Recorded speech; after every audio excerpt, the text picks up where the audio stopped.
Entendre ce nom, mon pote. La simple mention du roi dragon armuré Pérugius, il est enfin là.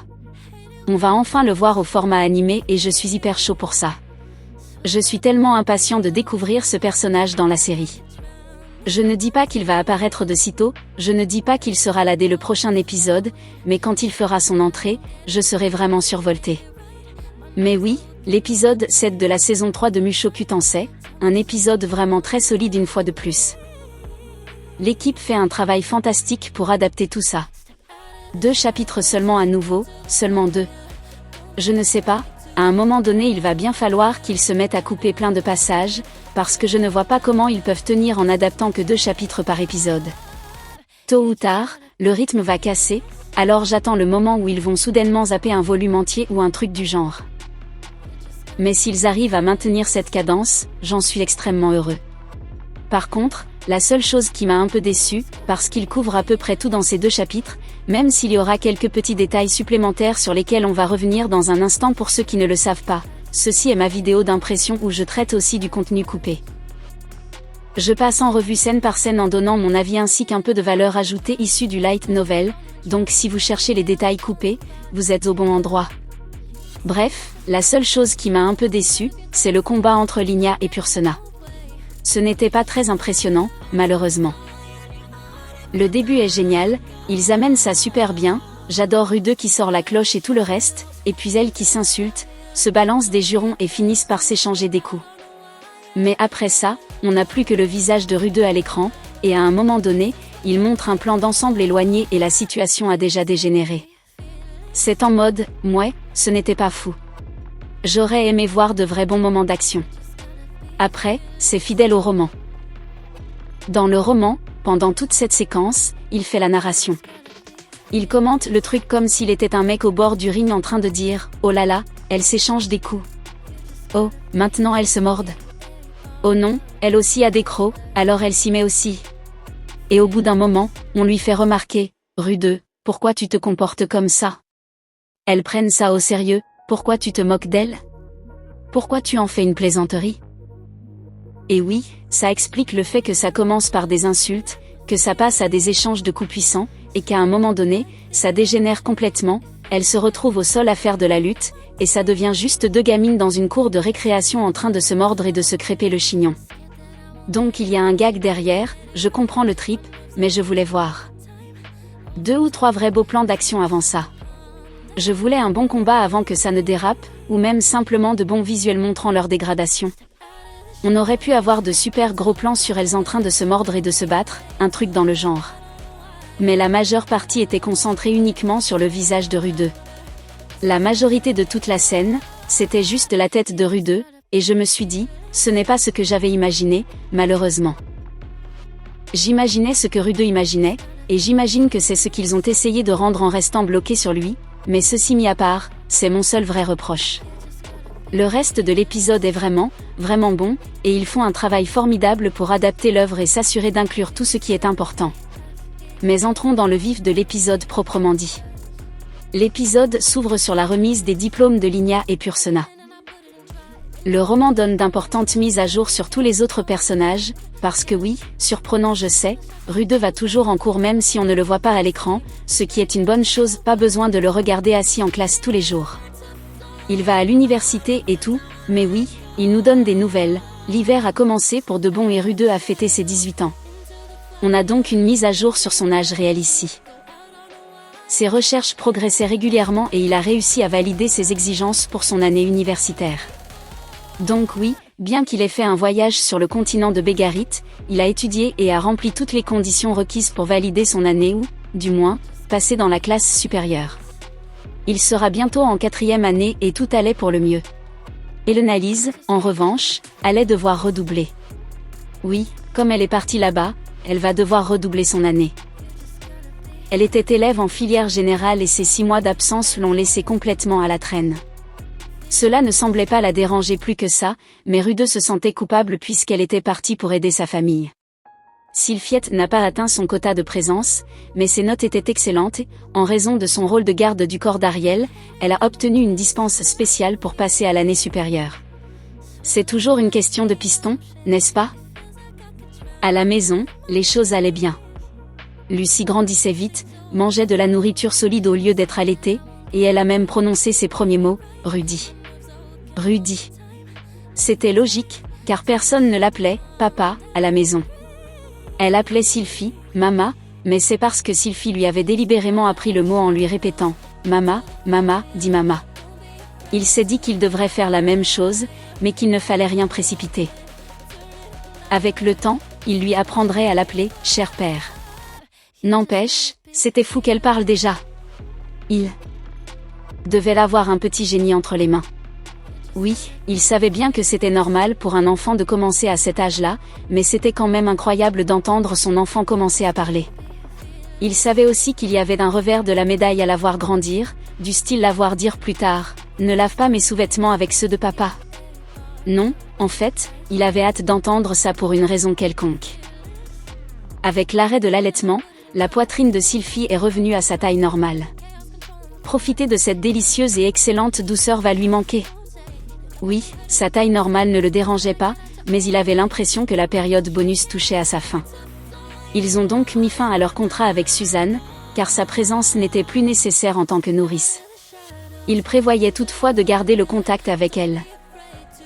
Elle s'était très bien occupée de Lucie et les avait énormément aidés à l'époque. Il voulait la récompenser autant que possible, peut-être en veillant sur ses enfants quand ils entreraient à l'université. Il aurait probablement déjà son diplôme d'ici là, mais il pourrait peut-être demander à Norn de jeter un œil sur eux. Norn et Esha étaient d'humeur joyeuse ces derniers temps. Elle rendait visite à Lucie et poussait des gazouillements admiratifs devant sa mignardise. Elle était probablement comme une petite sœur pour elle. Il les a même surprises en train de se promettre de ne pas se disputer devant Lucie. Il avait également remarqué un autre détail, elle voulait manifestement que la petite les admire. C'était comme si elles avaient arrêté de se chamailler comme avant, car certains enfants essaient de jouer les grandes et qu'il y a plus jeunes qu'eux à la maison, un effet secondaire agréable et inattendu de l'arrivée de Lucie. Je trouve que c'est une très bonne chose. De son côté, la première année de Roxy en tant que membre du corps enseignant se déroulait sans accroc. Rude a remarqué récemment que les élèves de la filière générale la regardaient avec admiration, il commençait enfin à comprendre à quel point elle est impressionnante, au moins en partie. Son intention initiale était de rééduquer de force quiconque oserait se moquer d'elle, mais les élèves de ses cours l'écoutaient désormais avec beaucoup de respect. Concernant Zénith, sa routine reste la même. Quand Norn était là, elles mangeaient ensemble, elle désherbait avec Esha, parfois, elle serrait doucement le doigt de Lucie en lui souriant. C'était le seul grand changement après la fête, Zénith s'était mise à sourire régulièrement. Ses sourires étaient discrets et subtils, mais tout le monde les remarquait. Même si elle ne parle pas et que ses expressions restent limitées, il veut croire qu'elle fait des progrès. Et oui, c'est une note importante à garder en tête au vu de ce qui se passe à la fin de cet épisode, notamment quand Nanaoshi dit « Et, ce mec est là depuis très longtemps, il sait peut-être ce qui lui arrive, il pourrait avoir une piste pour elle. Il n'a peut-être pas de remède, mais il sait sans doute des choses. » Mais oui, c'est là qu'on bascule sur la cérémonie de remise des diplômes elle-même. Linia et Pursena montent sur scène. Un peu de contexte sur l'académie elle-même, ce qui est assez intéressant pour mesurer la taille de cet établissement et la difficulté d'y obtenir son diplôme. Lors de cette cérémonie, les élèves de 7e année reçoivent leur diplôme sur une grande scène. Sur 10 000 étudiants, environ 500 seulement vont être diplômés. Cela semble curieusement bas, alors que cette promotion avait probablement commencé à 2000 personnes. La plupart ont abandonné au fil des ans. Bien qu'il soit facile d'y rentrer, il n'est vraiment pas simple d'en sortir diplômé. En particulier, les sorts de rang avancé et la magie combinée sont très difficiles à maîtriser. Ceux qui ont une réserve de mana plus faible trouvent cela impossible, et certains estiment même que les sorts de niveau débutant leur suffisent. Il y a aussi des raisons personnelles et financières d'abandonner, oui, ce n'est pas donné, les frais de scolarité ne sont pas abordables pour tout le monde. Quoi qu'il en soit, Linia et Pursena sont bel et bien appelées sur scène et présentées comme les représentantes de la promotion sortante. C'est évidemment surprenant pour beaucoup de monde. Bien qu'elles aient fait les 400 coups pendant un moment, elles finissent par afficher un dossier académique impressionnant. Bien sûr, Rude les connaissait comme les princesses de la tribu d'Oldia. L'université semble préférer accorder cet honneur aux étudiants de sang noble, même si un roturier obtient des résultats comparables, c'est leur façon de s'attirer les faveurs des puissants de ce monde. Ils supposaient que les choses auraient été différentes si un roturier les avait surpassés de très loin, mais c'est difficile à dire. Roxy était une excellente élève à son époque, mais on ne lui a pas accordé cet honneur. Elle était pourtant déjà de rang saint à ce moment-là, et ils ont tout de même confié ce rôle à quelqu'un d'autre. Même si l'université accepte tout le monde, les dirigeants restent des humains avec leurs préjugés. Donc, pour quelqu'un comme Roxy, le fait d'être une démone fait qu'ils ne vont pas lui accorder ce privilège, surtout s'ils ont un noble sous la main. Et c'est exactement le cas ici, Linia et Pursena étant des figures importantes, des princesses, l'Académie cherche à s'attirer leur bonne grâce. Je crois même qu'au tout début, lorsqu'ils évoquaient la venue de Linia et Pursena, il y avait cette idée sous-jacente que cela pourrait servir les relations avec le peuple des bêtes. Pendant qu'elle monte sur scène, Rude se remémore le passé. La vache, je me rappelle l'époque où je les voyais perchés sur un tas de cadavres à crier que tout le monde ici était ultra faible. Ces deux-là ont définitivement changé au fil des ans. C'était une magnifique petite cérémonie, et j'aime vraiment la façon dont ils ont mis en scène toute cette séquence. Après la cérémonie, on passe au laboratoire de Nanaoshi. Pour une raison quelconque dans l'anime, ils ont placé Zanoba et Cliff là-bas, alors qu'ils ne sont pas censés être présents. Pendant toute cette épreuve, même durant le duel, ils ne sont pas là, il n'y a que Rude et Nanaoshi.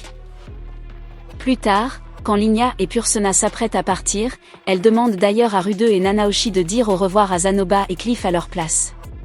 Ils ne sont donc jamais là et ne leur disent même pas au revoir directement, elles partent juste.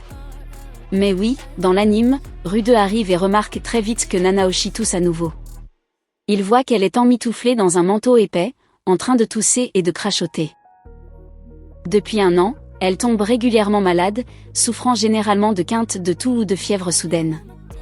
Il la soignait avec des sorts de guérison ou des intoxications, mais cela revenait peu de temps après. Et c'est ce que Rude remarque rapidement, franchement, ton hygiène de vie est catastrophique. Oui, elle est complètement obnubilée par l'idée de rentrer chez elle, mais cela affecte sa santé, et c'est quelque chose qu'il avait déjà remarqué la première fois qu'il l'avait vue ainsi. C'est une fille recluse, il y a des restes de bouffe partout, elle reste enfermée dans cette petite pièce et n'en sort jamais. Ce n'est un environnement sain pour personne. Il suppose donc qu'il ne s'agit peut-être pas d'une maladie en soi, mais simplement d'un mode de vie néfaste et qu'elle doit améliorer ses conditions de vie. Je peux continuer à lancer des sorts de purification sur toi, mais tu dois vraiment changer d'hygiène de vie. Dans l'anime, c'est plutôt Cliff qui vient donner ce conseil, mais l'idée reste la même.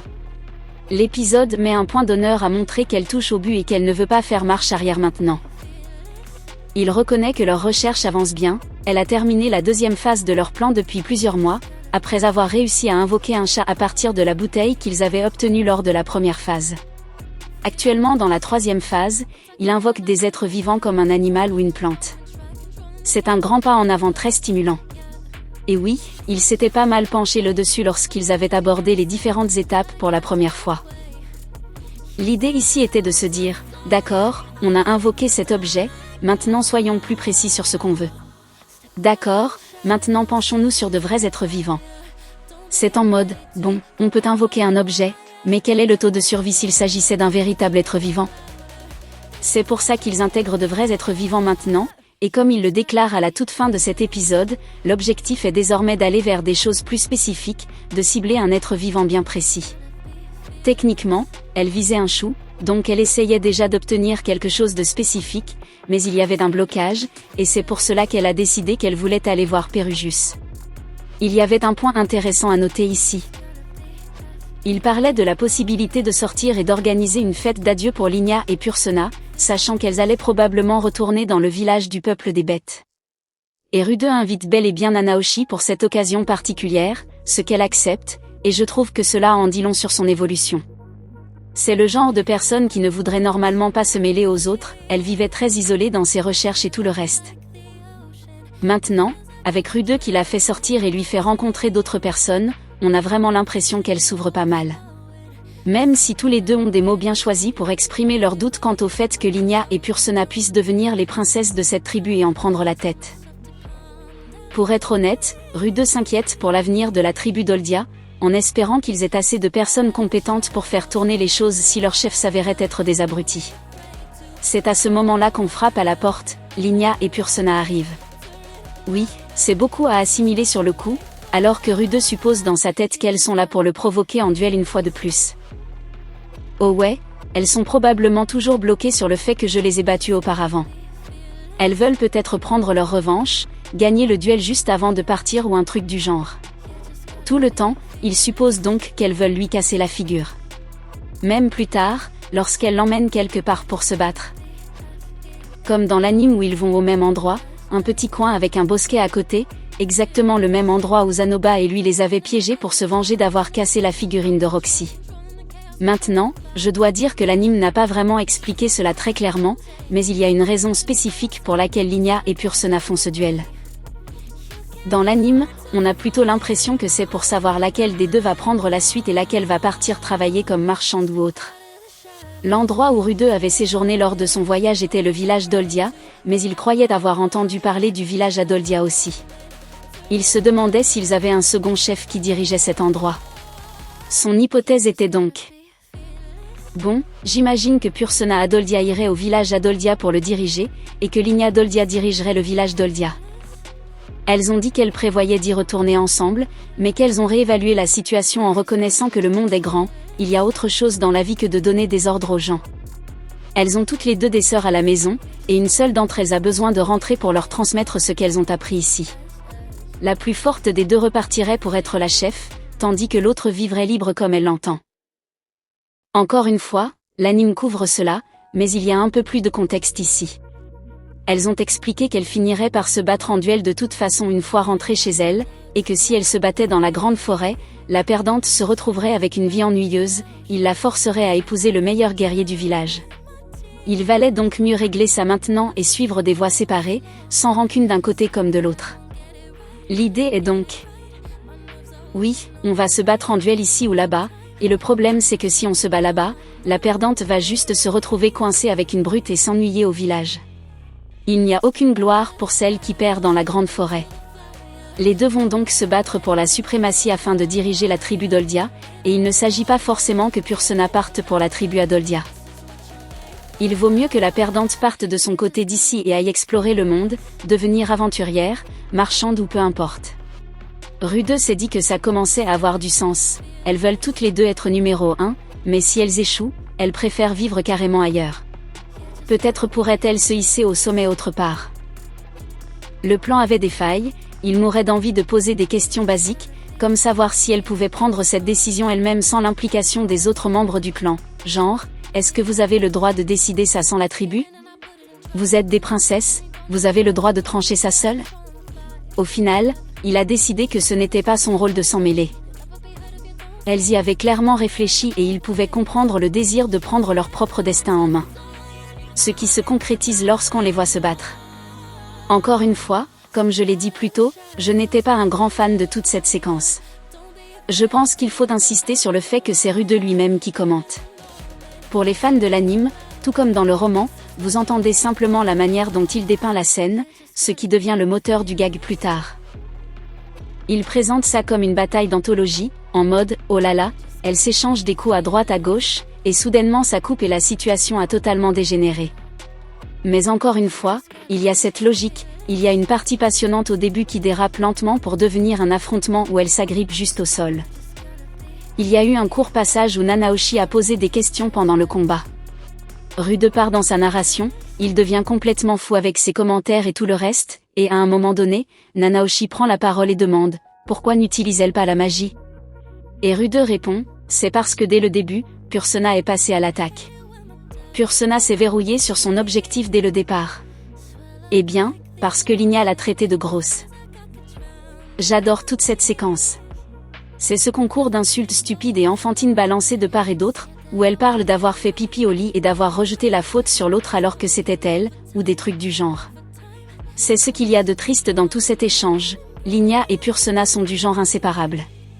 Oui, elles se chamaillent constamment, elles se bagarrent sans arrêt, et il y a une dynamique de domination entre elles. Elles veulent battre l'autre pour prouver qu'elles sont plus fortes, qu'elles sont le chef de la meute.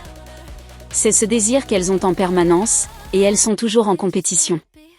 Alors ici, c'est un moment triste où elles essaient de s'énerver l'une l'autre et expriment tout ce qu'elles ont gardé enfoui juste pour faire sortir l'autre de ses gonds. Mais ce sont des bagarres stupides et mesquines jusqu'à ce que, sortie de nulle part, quand Linia dit « Tu es grosse », Pursena pète un câble et lui fonce dessus. Voilà donc la réponse de Rude à Nanaoshi qui demandait pourquoi elle n'utilisait pas la magie alors qu'elles sont venues ici pour l'apprendre et que la magie leur donnerait probablement un avantage, n'est-ce pas? Rude lui explique, non, Pursena a réduit la distance, ça s'est transformé en baston au corax en grave corps dès le départ. Elles n'ont donc aucune chance de vraiment réciter des incantations, elles se frappent juste sans s'arrêter. Oui, Sylphie ou Rude peuvent le faire parce qu'ils maîtrisent l'incantation silencieuse, ils peuvent lancer un sort immédiatement. Elles en sont incapables. Mais oui, je dois dire que ces premiers plans sont vraiment super, et j'aime beaucoup le petit passage à la toute fin où elles se mettent soudainement à se mordre les jambes et à pousser l'une contre l'autre. Et puis Nanaoshi intervient, elles prennent ça très au sérieux, pourquoi tu transformes ça en plaisanterie? Ouais, désolé, je ne devrais probablement pas rigoler de ça. Mais oui, à la fin, Pursena se dresse victorieuse. J'adore ce plan au passage, ce contre-champ sur elle debout en vainqueur, couverte de bleu et de bosse, ça rendait vraiment, vraiment bien. En lisant, je ne m'attendais pas du tout à ça, je pensais plutôt que ce serait Linia, j'avais cette impression. On avait le sentiment que Linia allait être davantage mise en avant parce qu'elle fait beaucoup plus de bruit, elle est plus exubérante. Je veux dire, techniquement. Pursena a généralement la bouche pleine. Elle a toujours de la nourriture entre les dents, alors comment pourrait-elle diriger qui que ce soit? Mais oui, je m'attendais un peu à voir Linia l'emporter. Cela dit, voir Pursena s'imposer là et décrocher la première place, c'était vraiment super. J'apprécie aussi le moment où Pursena s'approche de Rude et lui dit « Non, ne me soigne pas ». Il pourrait facilement faire disparaître toutes ses blessures sans laisser la moindre cicatrice, mais elle refuse. « Non, c'est bon, je gère. Laisse-les-moi, ce sont des marques de fierté, ou un truc du genre. » Et même pour Linia plus tard, alors qu'elle a littéralement du sang qui lui coule de la bouche, il suppose que c'est juste une coupure, il se dit « La vache, elle est vraiment en mauvais état. » J'imagine que tu ne veux pas de soins non plus? Personne ne soigne. Je n'aime pas l'idée d'exhiber des blessures reçues lors d'une défaite, mais bon, je pourrais peut-être m'en vanter plus tard. L'idée derrière tout ça, c'est que Pursena part pour devenir la chef du clan du peuple des bêtes, tandis que Linia pourra dire qu'elle s'est battue avec les honneurs. Quoi qu'il en soit, c'est vraiment touchant à ce moment précis, ces deux-là étaient si fusionnels, et pourtant, il y a cette séparation immédiate. Elles avaient décidé avant même de venir ici. On va se battre en duel et celle qui gagne rentre au pays. Elles avaient déjà tranché et planifié les choses même si elles ont lamentablement échoué dans leur organisation, comme on le découvre plus tard quand Rude apprend par des rumeurs que ces deux-là se bagarraient à l'arrière d'une voiture à cheval parce qu'elles avaient réservé la même escorte pour quitter la ville. Simplement parce qu'elles allaient dans la même direction. En même temps, il n'y a pas 36 chemins praticables là-haut, vous êtes dans le nord, si vous voulez aller vers le sud ou vers l'ouest, vous empruntez la même route. Il y a bien la possibilité d'aller vers l'est, mais qu'est-ce qu'il y a là-bas? Pas grand-chose. Pour en revenir à ce qu'on disait avec Julie, quel était le problème? Il n'y a pas beaucoup de travail par ici. Beaucoup de gens, surtout dans le nord, vendent leurs enfants pour rembourser leurs dettes ou pour pouvoir mettre à manger sur la table, ou choisissent l'esclavage dans l'espoir de travailler pour quelqu'un qui les nourrira. Il n'y a pas grand-chose dans ces régions, donc elles prennent la même direction vers le sud, le sud-ouest ou peu importe. Je noterai au passage que c'est assez surprenant d'avoir ce petit moment où Nanaoshi va jeter une veste sur les épaules de Pursena. Elle choisit de la raccompagner au dortoir pour lui apporter un peu de soutien, ou au moins lui poser des bandages. Voir Nanaoshi faire cet effort pour soutenir Pursena montre à quel point elle a énormément changé au cours de cette période. Elle est définitivement sortie de sa carapace. Pendant ce temps, on reste en arrière avec Linia, et elle explique sa situation, elle va partir pour devenir une grande marchande, elle va amasser plein d'argent. Et Rude se dit, je ne pense pas que ça va se passer comme ça, j'ai de gros doutes. Rude s'est fait la réflexion que, malgré la perte du duel le plus important de sa vie, Linia ne semblait pas trop déprimée. Peut-être était-elle soulagée d'échapper à ses responsabilités envers la tribu, du moins pour le moment, ou peut-être faisait-elle simplement bonne figure. C'est une bonne question, y a-t-il une chance qu'elle ait sciemment laissé filer le combat? Ne voulait-elle pas de ce rôle? Tous les indices montrent pourtant qu'elles se sont données à fond et qu'aucune des deux n'a retenu ses coups. De toute façon, elle semblait accepter qu'un chapitre de sa vie venait de se fermer.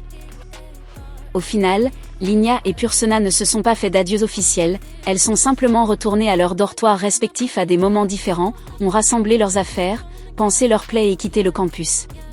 Rude a raccompagné Linia, et Nanaoshi s'est chargée de Pursena. Ni l'une ni l'autre n'était particulièrement bavarde, elles leur ont juste demandé de dire au revoir à Zanoba et Cliff pour elles, mais c'était à peu près tout. Encore une fois, Zanoba et Cliff n'ont malheureusement pas eu droit à des adieux directs ici, même si c'était plutôt mignon d'avoir ce petit moment où elle s'excusait auprès de Zanoba pour avoir cassé la figurine. Non, Maître a donné son feu vert, ça lui va. Tant que Maître est d'accord, moi ça me va, il vous a pardonné. C'est là qu'on coupe vers la phase 4 du processus d'invocation. Plusieurs jours plus tard, Rude est retourné travailler avec Nanaoshi, plusieurs cercles magiques étalés devant lui. À première vue, on aurait dit qu'ils étaient imprimés sur une dalle de pierre. La dalle était en fait composée de centaines de feuilles de papier très grand format empilées, chacune comportant une partie du schéma global, le tout maintenu fermement dans un cadre en bois. Même le cadre comportait des cercles magiques gravés sur sa surface. Pour rappel, souvenez-vous de la crise de Nanaoshi, sa dépression quand elle essayait toutes ses méthodes d'invocation et que ça continuait d'échouer. Il y avait un problème dans le processus et ça ratait à chaque fois. Elle a fini par craquer, puis Zanoba et Cliff sont entrés en scène et ont eu l'idée de créer des couches superposées. Donc là, ils ont des centaines de feuilles de papier avec différents schémas empilés les unes sur les autres. C'est littéralement comme une tour avec différents étages et différentes structures, c'est dingue. Et il faut que tout reste bien maintenu pour que ça ne se décale pas. Ils prennent ça en sandwich, et j'aime beaucoup la façon dont l'anime le montre, c'est encastré à l'intérieur de cette petite machine, ce conteneur. Ce n'était pas une exagération de qualifier cela d'outil magique à part entière. Techniquement, cela fait référence à la poupée qu'ils ont chez Rude, celle qu'ils ont trouvée là-bas et qu'ils sont en train de démonter.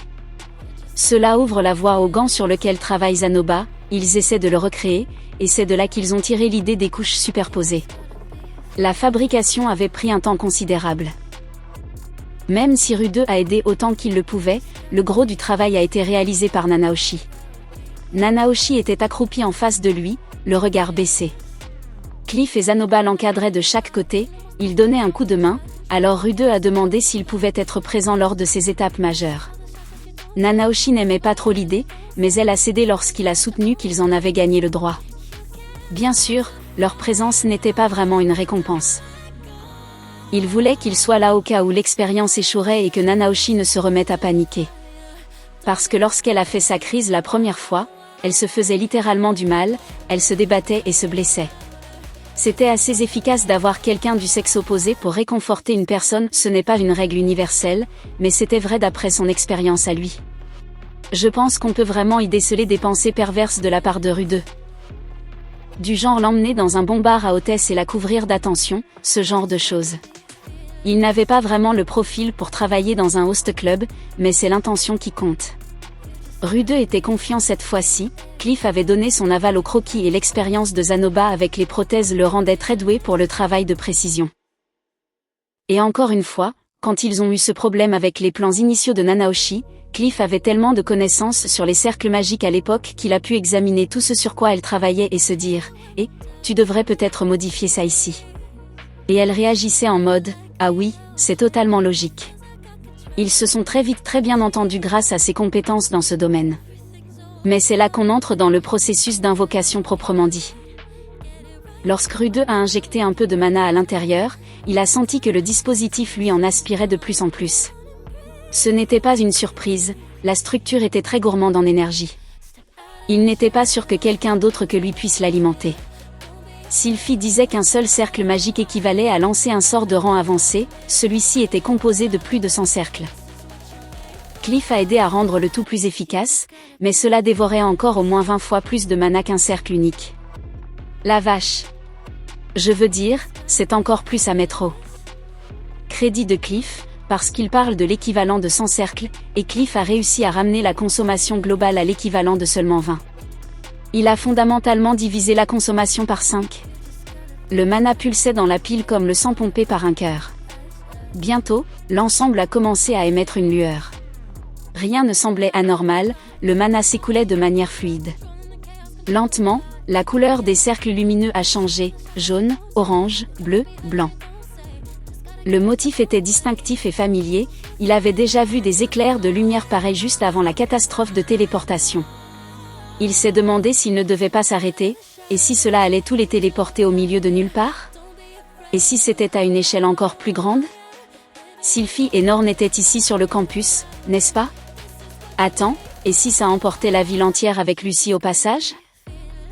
D'un autre côté, ils ne sentaient pas que quelque chose d'aussi dramatique allait se produire. Les cercles qu'ils avaient conçus n'étaient pas capables de produire de tels effets quoi qu'il en soit. Ils avaient fait leur devoir, il était certain qu'ils n'avaient pas merdé à ce point, ce n'était tout simplement pas possible. Tout allait bien se passer. La lumière a gagné en intensité, puis s'est rétractée en un seul point, et là, il a entendu un « clac ». Son mana a brutalement cessé de s'écouler et la lueur a disparu. Il y avait quelque chose de vert posé au centre du cercle, c'était une pastèque. Oui, j'aime vraiment cette montée en pression ici, et l'anime la retransmet vraiment bien. Il y a juste un peu moins de monologue interne pour raconter ce qui se passe dans sa tête, mais oui, il y a cette inquiétude en mode « ouais, et si ça repartait en vrille ?» Et c'est quelque chose dont il parle depuis le tout début. Et si un nouveau drame arrivait, comme lors de la catastrophe de téléportation? Une grande partie de ce que fait Rude pour aider Nanaoshi consiste d'ailleurs à enquêter sur cet incident, à essayer de comprendre exactement ce qui s'est passé, et c'est une bonne occasion d'obtenir des réponses. Il y a donc tout ce cheminement dans sa tête, et si on recréait ça? Pas seulement dans cette pièce, mais comme lors de la catastrophe de téléportation, toute une région, cette ville. Ma fille pourrait se retrouver téléportée quelque part. Est-ce que quelqu'un est avec elle?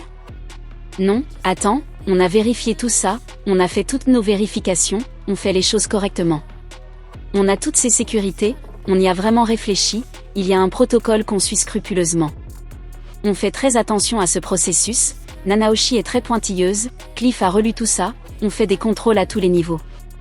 Rien de tel ne devrait arriver. Et oui, on obtient une pastèque. Ça craint d'un côté, parce qu'il y a ce raisonnement, mais est-ce que ça vient d'un autre monde? C'est une pastèque, mais est-ce que cette pastèque spécifique ne pourrait pas déjà se trouver quelque part ici? N'aurait-on pas dû invoquer quelque chose d'un peu plus spécifique, un truc qui nécessite une sélection génétique ou autre?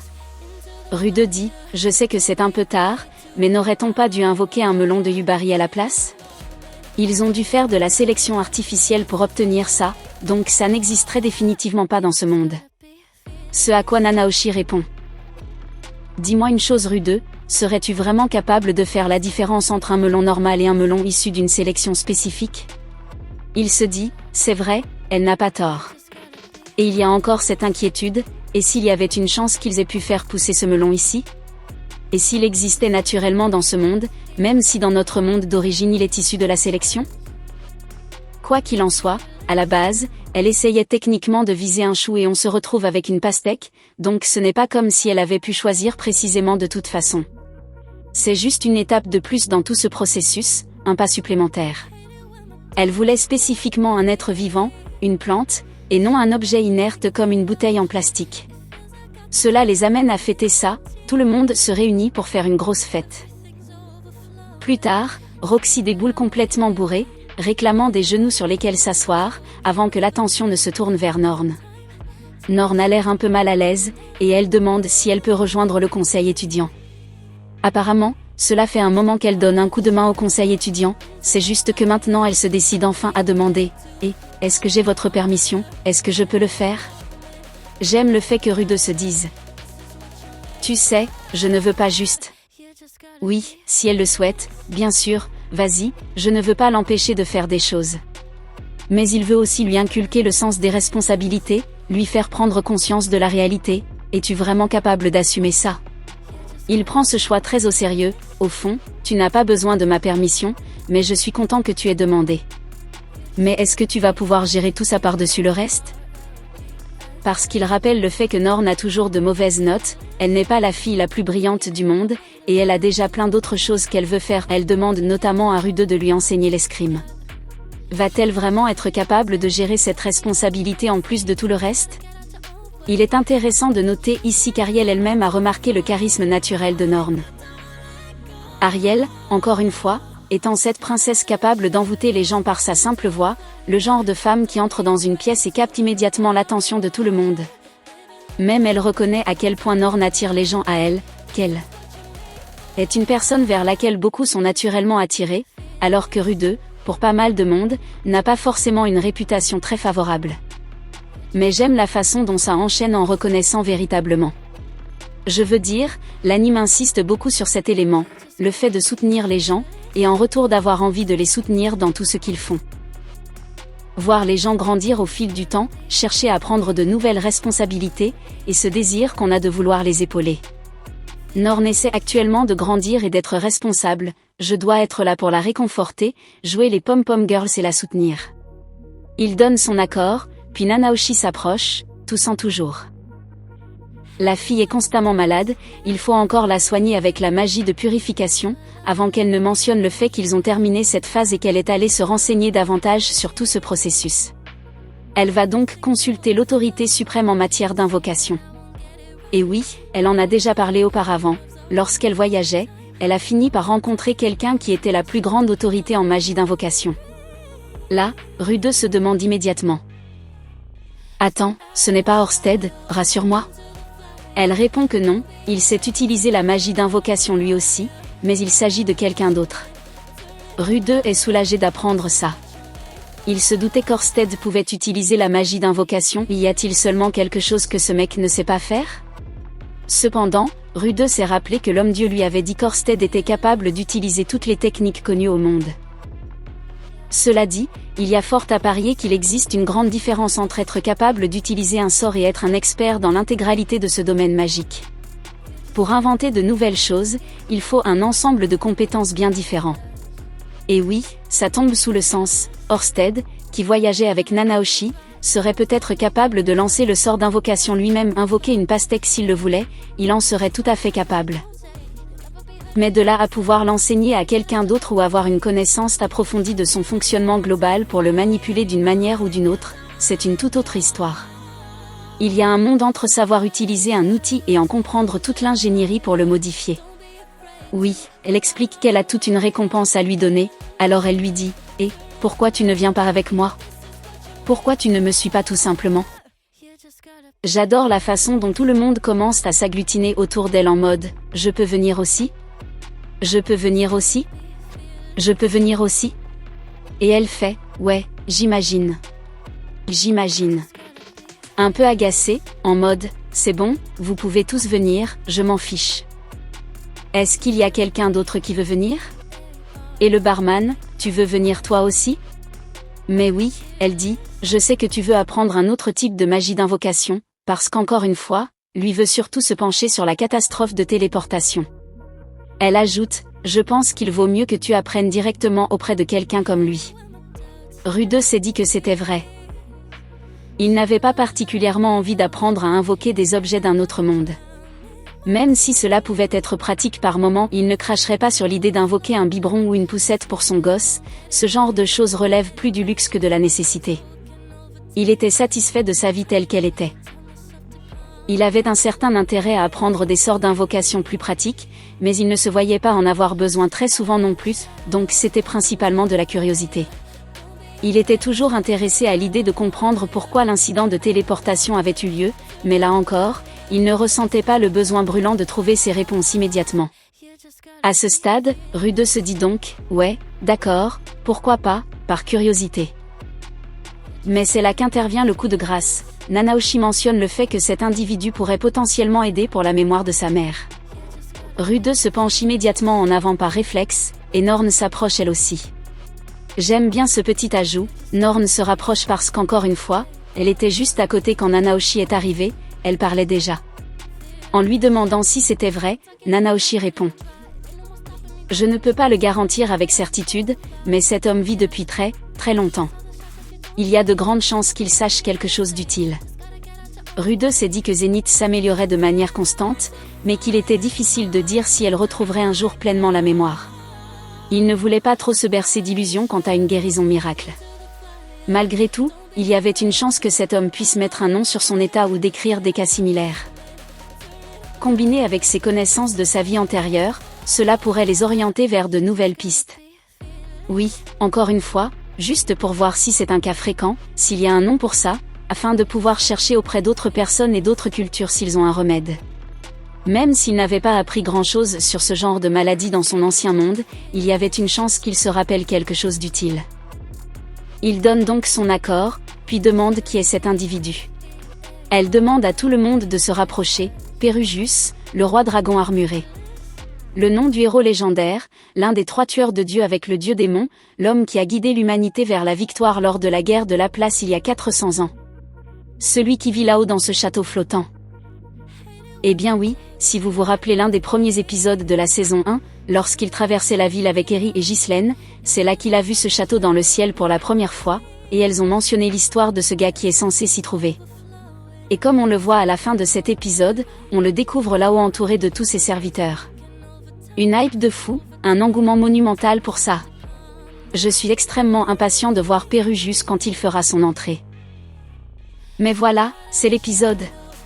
Encore une fois, ils ont très bien couvert toute cette partie, il n'y a pas grand-chose de plus à creuser qui aurait été coupé. Mais encore une fois, ils n'ont adapté que 2 chapitres, ce qui commence à devenir flippant à ce stade. Je veux dire, on a beaucoup d'épisodes pour cette partie de la saison, il y en a 14. Mais techniquement, ils ont commencé avec 2 épisodes consacrés à Eri, qui étaient des chapitres sautés précédemment qu'ils n'avaient pas adaptés.